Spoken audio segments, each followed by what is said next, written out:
Ito ang QJ Motor Fortress 160, isang maxi scooter style ng Bristol. At sa video na ito, pag-uusapan natin ang kanyang specs, kanyang mga features, pag-uusapan na rin natin ang kanyang presyo, pag-uusapan na rin natin kung sulit nga bang bilhin itong Fortress 160 ng Bristol.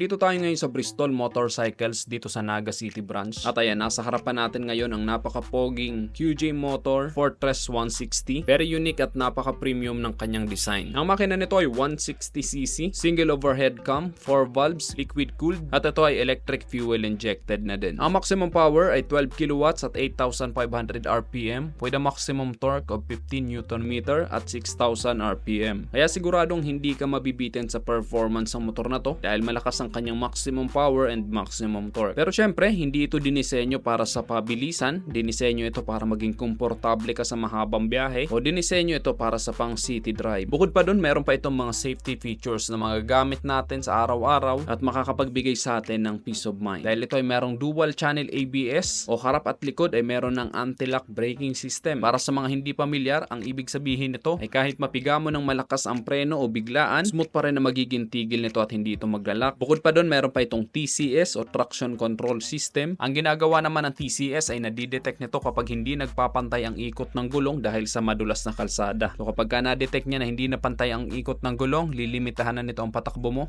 para manatiling balanse. At maganda ang stability ng motor na to dahil malalapad ng kanyang mga gulong. Ang sukat ng kanyang gulong dito sa harapan ay 110 by 80 by 14. Sa likod naman ay 130 by 70 by 13. Yan, naka-tubeless na ang kanyang mga gulong. Then ang brand ng gulong na ginamit dito ay CST Tires. Maganda rin yung disenyo ng kanyang stock na muffler. Bumagay sa kanyang forma, very premium din ang design. Meron na rin itong heat guard kaya safe na safe ang paa mo. Kahit madikit ka dito ay hindi ka mapapasok. Then very premium din tingnan itong kanyang emblem dito sa gilid na Fortress 160. Color silver at bumagay sa kanyang kulay. Perfect na perfect din to sa mga average height dahil mababa lang ang kanyang seat height na 755mm. So kahit ikaw ay mga nasa 5 flat lang ang height, kayang-kaya mong itry ang motor na to. Komportable ka din sa mahabang biyahe dahil maganda ang kanyang stock na upuan, naka-camel back seat na ito kahit hindi mo na ipamodified, okay na okay ng kanyang stock na upuan. Pagdating naman sa timbang nito, medyo may kabigatan nito, 138 kilos. Pero kahit ganun, madali lang itong i-double stand. Hindi mo mararamdaman na mabigat ito dahil na rin sa mechanism na ginamit ng kanyang double stand, hindi mo na kailangan gumamit ng maraming puwersa. At ang maganda naman kapag mas mabigat ang motor, kapag nasa high speed tayo at malakas ang hampas ng hangin o meron tayo nakakasalubong ng mga malalaking truck, hindi basta-basta maapektuhan ang stability natin. So yan naman ang advantage ng mabigat na motor. Then very fuel efficient din ang motor na to. Ayon sa QJ Motor, kumukonsumo lang ito ng 45 km per liter. Kaya pwede mo rin itong gamitin pang araw-araw o pang hanap buhay dahil matipid siya sa gasolina. At malaki ang kanyang fuel capacity na 8 liters kaya kung magpapa-full tank ka ay matagal bago ka maubusan ng gasolina. Nandito lang din ang kanyang tangke sa harapan kaya kung magpapagas ka, hindi mo na kailangan tumayo. Very convenient para sa isang rider, lalong-lalo na kung marami kang dala-dala. At pagdating sa forma, very unique ang kanyang design. Talagang pang maxi scooter ang kanyang disenyo. Hindi mo nga akalain na 160cc lang ang motor na ito dahil mukha itong 200 to 300cc kung pagmamasdan. Meron itong malaking windshield dito sa harapan pero naka-fix lang ito at hindi adjustable. At maganda kapag ka merong windshield dahil kapag ka nasa high speed tayo, hindi tayo malalamog sa malakas na hampas ng hangin. So mas komportable tayo kapag ka merong windshield. Ang headlight nito ay naka-LED na din. Aggressive yung disenyo ng kanyang headlight, no? Matapang yung kanyang design. Then very slick yung disenyo ng kanyang turn signal lights. Parang nakatago, nandito ito sa bandang itaas. Naka-TFT display na din ito kaya magandang tingnan at pwede kang mag-screen mirroring dito. So magandang features din yan ng motor na ito dahil kahit hindi ka na maglagay ng cellphone holder, kung gagamit ka ng navigation, dito ka na lang mismo sa screen titingin at hindi mo na kailangan maglagay ng cellphone pa dito sa harapan.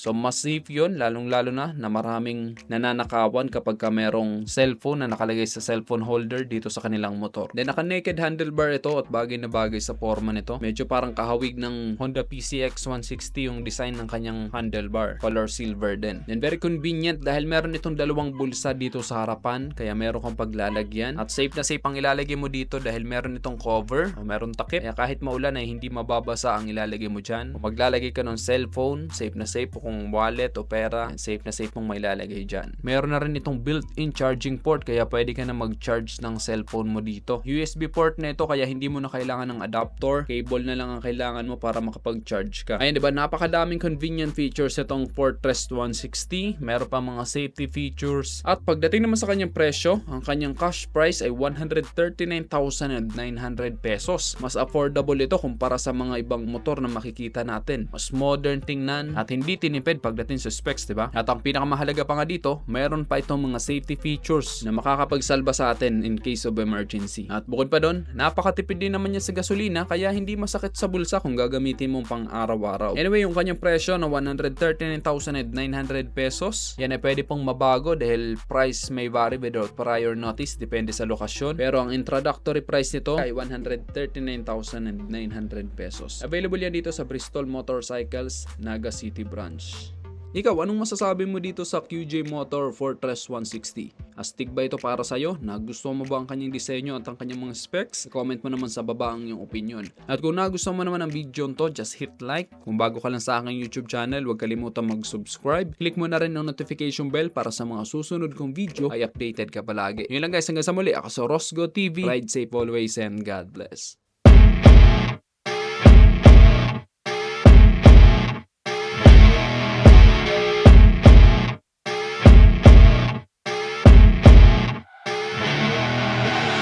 I see her rolling up, Uber black Cadillac, high heel boots and a sexy body full of tats. Baby's bad, oh baby's hella bad. After her there ain't no coming back. Wanna take a run at that. I think she's feeling me, turn it up a few degrees. My imagination of her body gets the best of me. Oh gosh, she's such a tease, bitten lips, bruised knees. I'm addicted to her, need her touching me, cause she got a bad little waist. And we tearing down this place, off the liquor that we chase. Casamigos to the face, baby, I don't need no space. Coming closer for a taste, and I'll show you how I make everything just fade away. Cause she's like sex, drugs, cocaine, body so insane. Jealous of the clothing that she wears up on that tight frame. All game, no shame, baby came here to play. I feel like an addict cause she's sex, drugs, cocaine.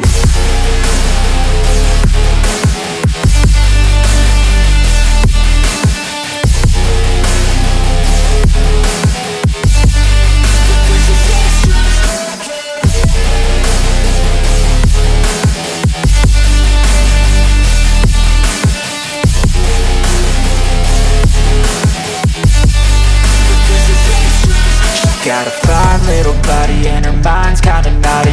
They say that once you taste it, you cannot replace it. She could get you high, all the dopamine inside triggers fast once she's naked. Her body's a creation. They say the devil made her for his entertainment.